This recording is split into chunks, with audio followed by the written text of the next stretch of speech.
Presiden Prabowo bertemu Megawati 1,5 jam.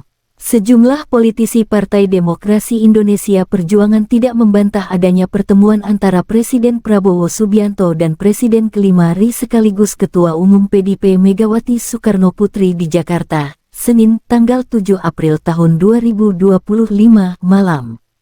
Keduanya disebut berbicara secara tertutup tanpa melibatkan satupun elit PDIP ataupun Partai Gerindra yang dipimpin Prabowo. Indikasi pertemuan Presiden Prabowo dengan Megawati terlihat saat mobil dinas kepresidenan Maung Garuda Putih keluar dari kediaman Megawati di Jalan Tuku Umar, Jakarta, Senin malam. Mobil ini dikawal dua mobil lain berwarna hitam di depannya. Tak berselang lama, terlihat pula dua elit Gerindra, Ketua Harian Gerindra Sufmi Dasko Ahmad dan Sekretaris Jenderal Gerindra Ahmad Muzani, dalam satu mobil yang sama, keluar dari kediaman Megawati. Namun, keduanya tidak memberikan keterangan saat ditanya oleh awak media. Bahkan, hingga Selasa sore, Dasko enggan berkomentar saat dihubungi melalui pesan daring. Sejumlah politisi PDIP, salah satunya Wakil Sekretaris Jenderal PDIP Utut Adianto, saat dihubungi, Selasa, tidak membantah bahwa Presiden Prabowo telah menemui Megawati pada Senin malam. Meski demikian, ia tak menjelaskan soal pertemuan tersebut secara lebih detail, termasuk isi pembicaraan antara Prabowo dan Megawati. "Saya tidak ada di sana, jadi tidak tahu apa yang beliau bicarakan," ujarnya. Pengurus Dewan Pimpinan Pusat DPP PDIP lainnya menyebutkan, pertemuan antara Prabowo dan Megawati terjadi secara empat mata. Keduanya berbincang secara tertutup dalam situasi yang hangat dan kondusif selama 1,5 jam.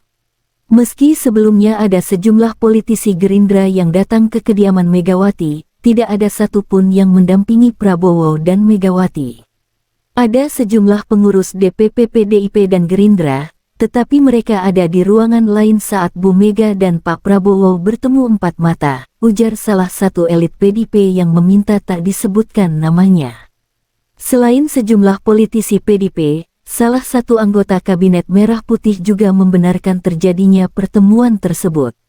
Prabowo dan Megawati disebut bersilaturahmi dalam momentum Lebaran. Kendati belum ada pihak yang menjelaskan ihwal isi pertemuan, parpol-parpol anggota Koalisi Indonesia Maju Plus atau koalisi parpol pendukung pemerintahan Prabowo mengapresiasi pertemuan tersebut. Sebab, Prabowo yang kini menjabat sebagai presiden bersedia untuk mendatangi Megawati yang juga pernah menjabat sebagai presiden kelima RI. Selain itu, Prabowo tidak mempermasalahkan sekalipun PDIP merupakan satu-satunya parpol yang berada di luar pemerintahan yang dipimpin Presiden Prabowo dan Wakil Presiden Gibran Rakabuming Raka. Apapun posisi politiknya, pertemuan itu bagus. Silaturahmi itu pasti membawa energi positif untuk bangsa agar lebih maju, kata Sekretaris Jenderal Partai Golkar Muhammad Sarmuji.